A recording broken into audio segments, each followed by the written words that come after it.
திருநெல்வேலி திருமண்டலம் மங்களாசாரணை சேகரம் 130வது சோஸ்திர பண்டிகை அழைப்புகள் வருகின்ற ஜூலை 3, 4, 5ஆம் தேதிகளில் நடைபெறுகிறது.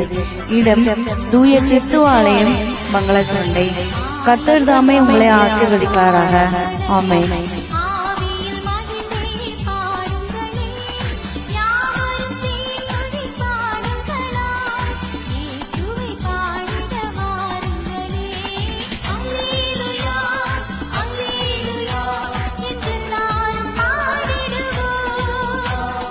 திருநெல்வேலி திருமண்டலம் மங்களாசாரணை சேகரம் 130வது சோஸ்திர பண்டிகை அழைப்புகள் வருகின்ற ஜூலை 3, 4, 5ஆம் தேதிகளில் நடைபெறுகிறது. இடம் தூய திட்டு ஆலயம் மங்களாசாரணை. கர்த்தர் தாமே உங்களை ஆசீர்வதிப்பாராக. ஆமென்.